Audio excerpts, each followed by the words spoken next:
ওই যাবি নাকি? কোথায়? যেখানে তুই বলবি। ঠিক আছে। আরে জিজ্ঞাসা করবি না যে কত টাকা নেব? আমার কাছে না টাকা ম্যাটার করে না। মনে হচ্ছে কোনো ধনী ব্যক্তি হবি। আর আমরা এতে কি বা বদলো, মাত্র টাকা নিয়ে বদলো। চ এখনই কি তাহলে জামা কাপড়টা খুলবো? আরে না না, তার কোনো দরকার নেই। মানে মানে আমি কিছু বুঝতে পারলাম না। অ্যাকচুয়ালি আমি তোমার সাথে কিছুই করতে চাই না। আরে ওই শিয়ানা, অত বেশি নাটক করিস না, ঠিক আছে? এখন কিন্তু ধান্দার সময়, এত নাটক আমি সহ্য করবো না। আরে তুমি চিন্তা করো না, তোমার যত টাকা লাগবে আমি দেব। এই নাও, তোমার যদি এতে কম পড়ে তোমাকে আরো টাকা আমি দেব। 1 2 3 4 5 6 16 17।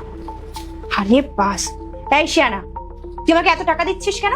তা আবার কিছু না করে তুই আমার উপর এত দয়া দেখাচ্ছিস কেন?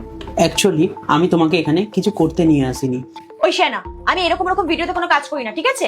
তুই বরঞ্চ তুই তোর টাকা রাখ, আমি চলে যাচ্ছি। আরে আমি ওই রকমও ভিডিও করব না, তুমি চিন্তা করো না। ভিডিওতেও কাজ করবি মেয়েটার কথা যে তোকে ছেড়ে চলে গেছে। ওর তো পোড়া কপাল যে তোর মতো একটা ছেলেকে ছেড়েছে। যখন তোর জীবনে একটা ভালো মেয়ে চলে আসবে তখন তুই বুঝবি যে তুই কেন সুসাইড করতে যাচ্ছিলিস।